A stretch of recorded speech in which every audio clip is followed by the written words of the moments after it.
Eh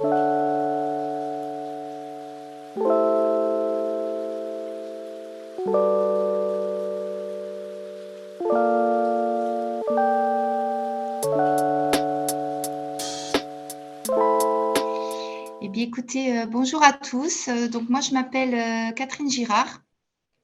Je suis chef de projet, d'un projet urbain au sein de la communauté de l'agglomération de Redon, donc Redon Agglomération. Et je travaille pour 3 collectivités, Redon, Saint-Nicolas de Redon et Redon Agglomération, qui se sont associées autour du projet Confluence 2030. Redon Agglomération, tout comme Le Mans, hein, je me suis beaucoup reconnue dans la présentation précédente, même si le projet n'est pas tout à fait le même. Donc, à la compétence GEMAPI et à transférer cette compétence à une structure que vous connaissez peut-être pour certains d'entre vous, qui s'appelle Haut-et-Vilaine et qui gère le bassin versant de la Vilaine pour le Grand Ouest. Donc, c'est vraiment des collègues avec qui on travaille au quotidien dans le cadre de ce projet autour des thématiques liées aux inondations. Donc, le projet se trouve c'est un projet qui a débuté en 2017 pour apporter un regard croisé sur les quartiers portuaires de Redon et Saint-Nicolas de Redon, qui se trouvent, vous allez le voir, dans un environnement très contraint, pour différentes raisons. Et l'objectif de ce projet, c'était de mettre autour de la table les différentes collectivités et leurs compétences respectives pour imaginer le devenir de ces différents quartiers. C'est un projet qui, dès le départ, a été élaboré en concertation avec les habitants, puisqu'on savait effectivement, tout comme l'a dit la collègue du Mans, qu'on aborde un sujet sensible. D'une part, des habitants qui ont vécu des périodes d'inondations traumatisantes. Je ne vous ai pas mis de photos des inondations importantes de 2001 et puis de 95, mais sur cette photo-là, vous ne verriez que de l'eau pratiquement partout, à part bien sûr sur les points hauts de la ville, mais en tout cas toutes les zones de marais. Et donc, ça, c'était le premier sujet. Puis le deuxième sujet, c'est qu'en cœur de ville, nous avons des anciennes zones industrielles qui sont fermées pour certaines d'entre elles depuis plus de 40 ans et qu'il était grand temps de penser à leur devenir et de travailler sur l'acceptation de ce changement, puisque Redon a été une ville industrielle importante. L'ensemble du territoire a travaillé dans cette zone de la ville-centre et il y a un attachement tout particulier à cet espace, au-delà de la ville de Redon. Donc, on a recruté un bureau d'études et à l'issue de la concertation, on avait fixé des grands objectifs et sur cette base-là, il y a un bureau d'études qui est intervenu de 2020 à 2023 et on travaille encore avec eux sur la définition de ce projet. Quelques illustrations tout simplement pour vous dire que l'eau, c'est un sujet vraiment historique de la ville. Les photos ici le prouvent. Vous avez à gauche une superbe gravure du XVIe siècle qui montre l'abbaye de Redon et donc l'importance du port de Redon, qui est à la fois un port fluvio-maritime. En haut à droite, vous avez une carte magnifique qui montre donc les zones d'expansion de l'eau qui sont aujourd'hui des zones classé Natura 2000 et donc le projet se situe ici, là, sur les rives à la fois de Saint-Nicolas qui se trouve ici, Redon sur cette rive et puis en limite du département de la Loire-Atlantique, de l'Ille-et-Vilaine, du Morbihan, de la région Bretagne et de la région Pays de la Loire, qui apporte une complexité importante à ce projet dans la mise en cohérence de l'action publique. Et puis en bas, un autre sujet qui est important aussi, qui est venu couper la ville en deux, c'est l'arrivée d'une part du canal de Nantes à Brest, qui a été construit au 19e siècle, et puis de la voie de chemin de fer. Donc on voit ici que la ville a été coupée en deux, d'une part par le canal, puis par la ligne de chemin de fer.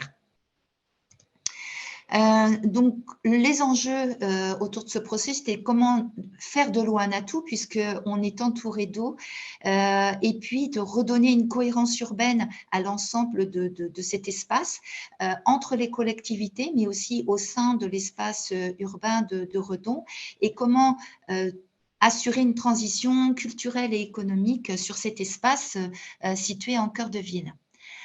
Donc voilà une carte qui vous montre un peu ces grands enjeux.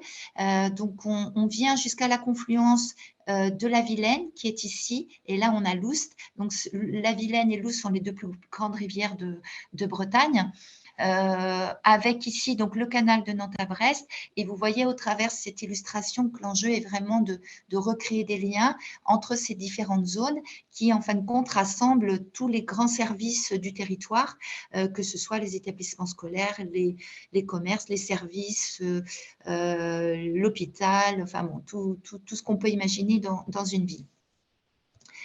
Voilà, une photo, une illustration pour vous montrer donc le réseau hydraulique qui est très complexe, avec donc ici un port qui a été créé en même temps que le canal de Nantes à Brest, ici, l'Oust et la Vilaine. Et enfin, une photo qui illustre donc la zone d'expansion des eaux et donc l'espace, c'est une cartographie du PPRI qui a été adoptée en 2002, à peu près dans la même période que le Mans, suite aux grandes inondations, je pense qu'on a connu ensemble dans la fin du XXe et début du XXIe siècle, de ce siècle, tout à fait. Donc, voilà, un petit zoom sur cette zone. Donc, le cœur de ce projet urbain, c'est la presqu'île de Redon, qui se trouve donc isolée de la ville, d'une part par le canal, mais aussi par le port.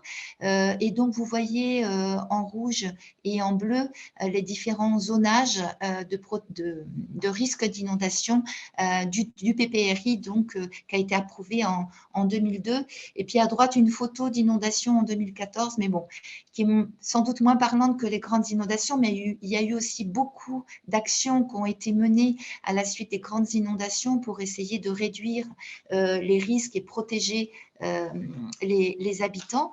Mais dans le cas présent, nous sommes dans une configuration un peu différente puisqu'il s'agit de voir comment on va concilier un projet urbain en pleine zone inondable.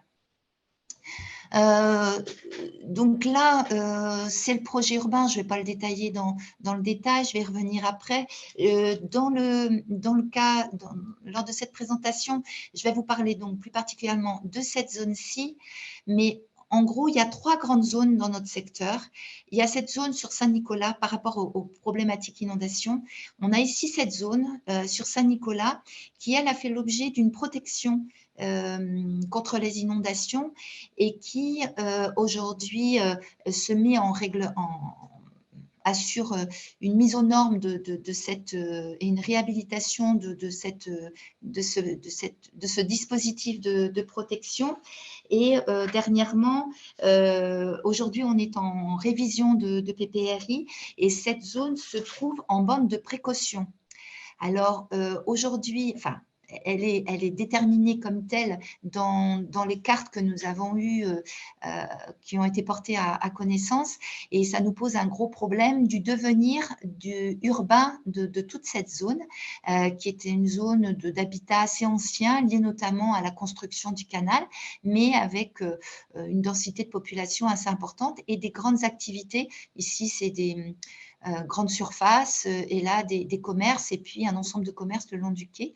Donc là, il y a une grosse inquiétude sur comment la manière dont le PPRI va qualifier les possibilités d'urbanisation de cette zone, donc sa première zone. Ici, sur cette zone-là, vous allez le voir, c'est comment concilier le développement d'un projet urbain tout en apportant une protection au quartier ancien et en permettant le développement d'un nouveau quartier. Et puis, on a une autre zone qui est plus basse, qu'on voyait tout à l'heure, où là, je vous la remontre, qui est ici. qui est une ancienne zone industrielle.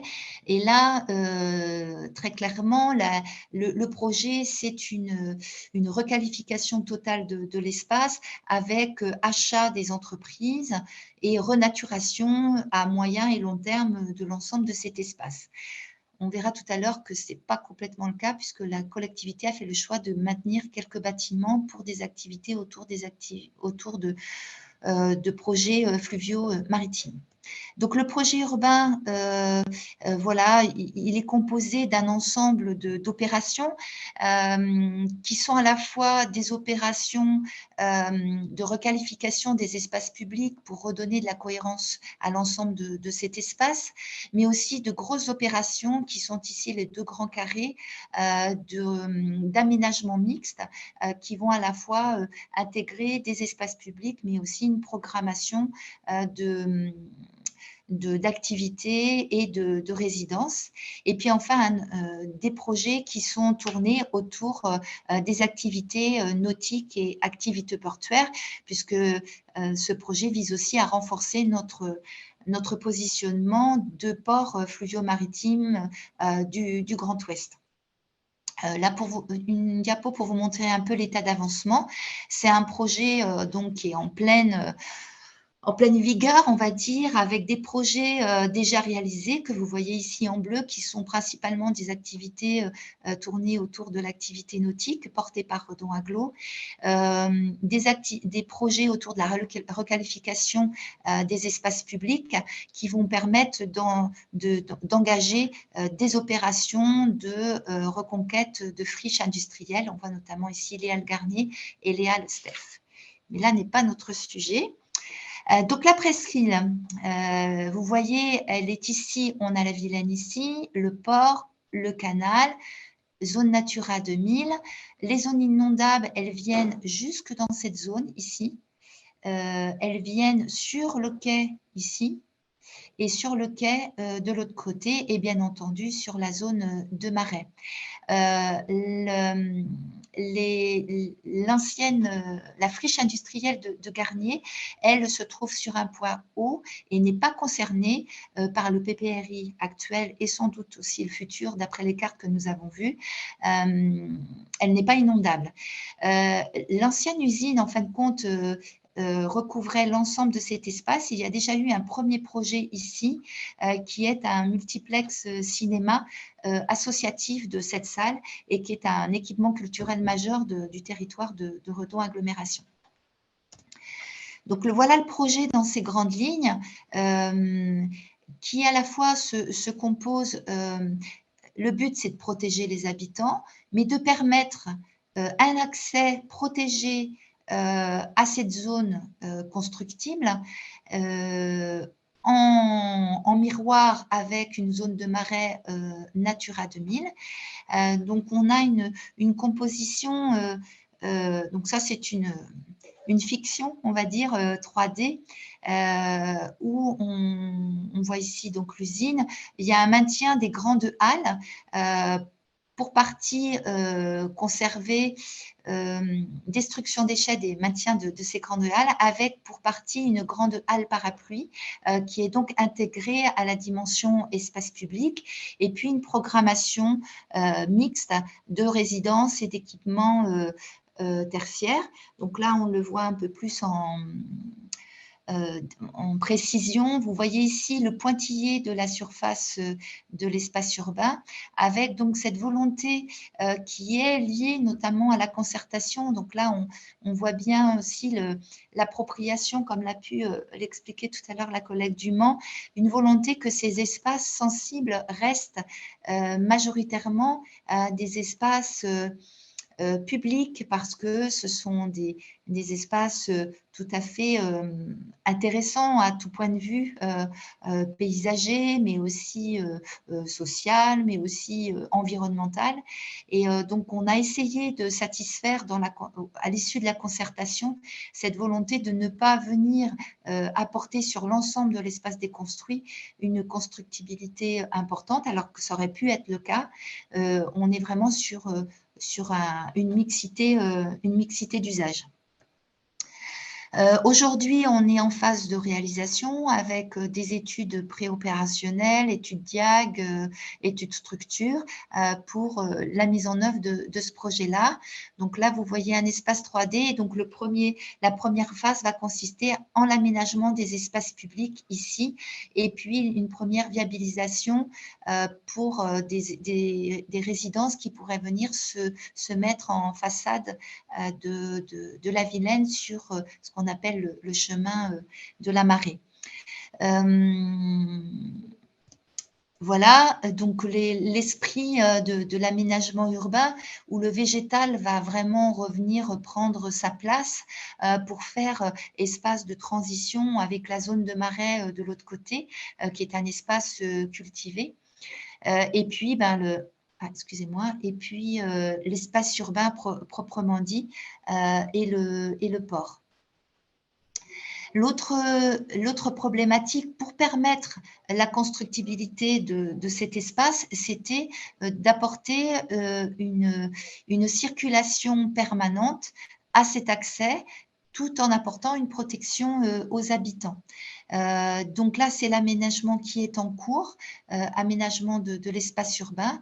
Donc, il y a une première tranche qui a été réalisée ici avec une nouvelle passerelle piétonne-vélo pour permettre notamment, dans le cadre de crues, une évacuation. Ça fait partie des dispositifs de sécurité de l'île, hein, qui est en fin de compte une presqu'île qui est en fin de compte en cul-de-sac, qui pose aussi une autre problématique en matière de sécurité.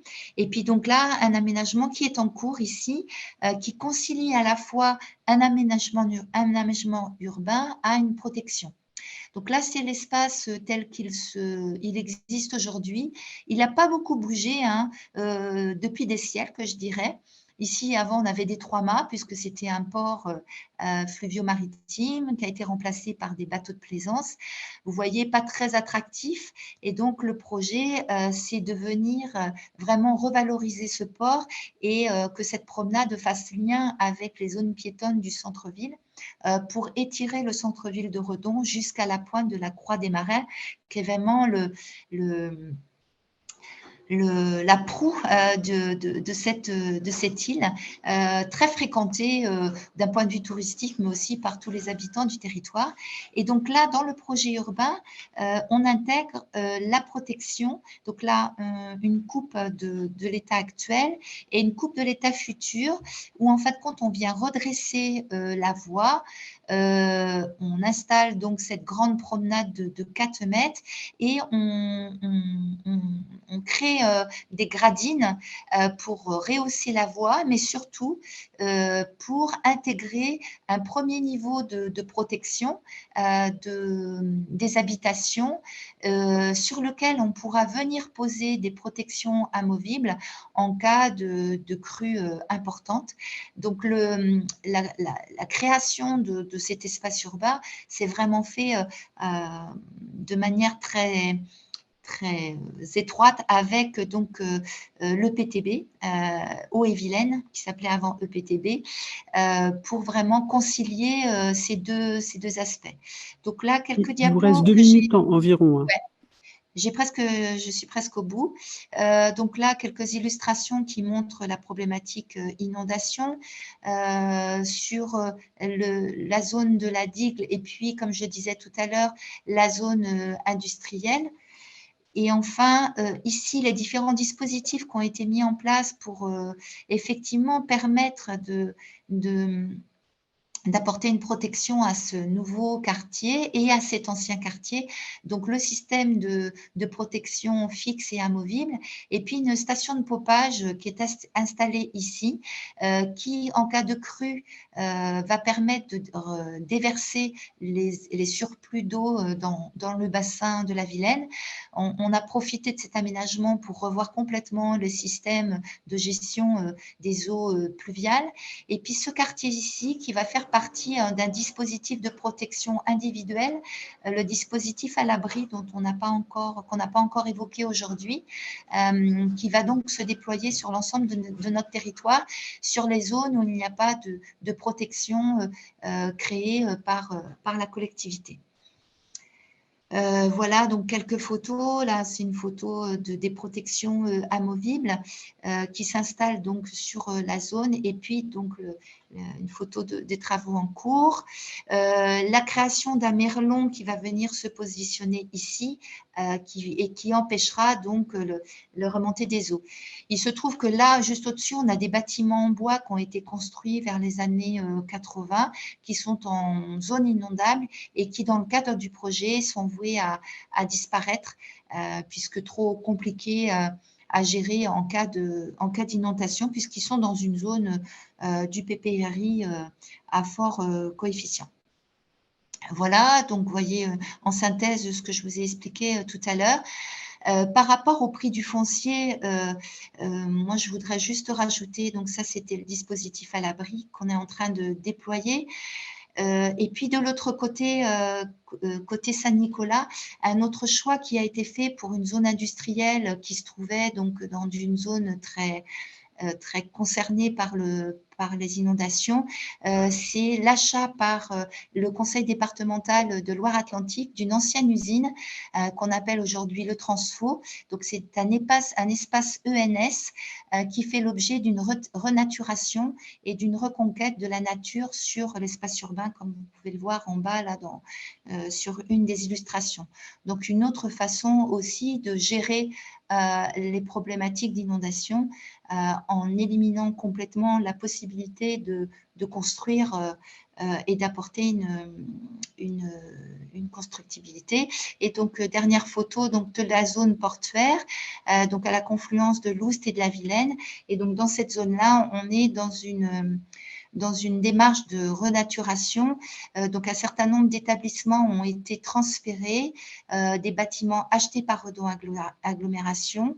Pour l'instant, la collectivité a cessé d'acheter les bâtiments pour des raisons purement financières, puisque à la fois gérer la mise en place de protection pour les habitants ou pour des projets futurs, acheter des bâtiments voués à la renaturation, ça représente un coût important. D'autant que s'ajoute à cela une reconquête de la ville sur la ville avec des friches dont il faut assurer la dépollution. Donc, on arrive à des coûts du foncier très élevés et un coût pour la collectivité qui est compliqué à absorber. Et donc là, dans cette zone-là, il y a juste un projet qui est maintenu avec des bâtiments pour l'accueil d'un port technique et d'une zone de port à sec pour compléter l'offre d'accueil des plaisanciers dans ce port fluvio-maritime. Voilà, j'en ai fini ma présentation.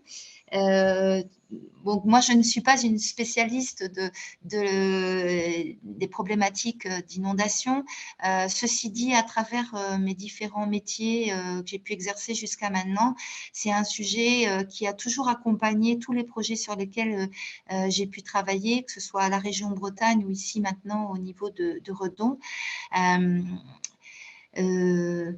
Il y a effectivement un vrai souci financier à gérer autour de la capacité des collectivités à apporter à la fois à continuer à assurer un développement des espaces urbains. On est comme le Mans, je suppose, on est sur des espaces d'inondation de montée lente et on a quelquefois l'impression que les dispositifs mis en place ne font pas toujours la distinction entre les différentes formes d'inondabilité aujourd'hui connues, en tout cas à l'échelon national. Donc, il y a peut-être aussi un travail à faire sur ces différentes façons de vivre et de gérer l'inondabilité de nos zones urbaines à l'échelle nationale qui n'est pas toujours très lisible, en tout cas à notre niveau. Voilà ce que je pouvais vous dire aujourd'hui. Je peux bien sûr compléter si vous souhaitez. Merci beaucoup.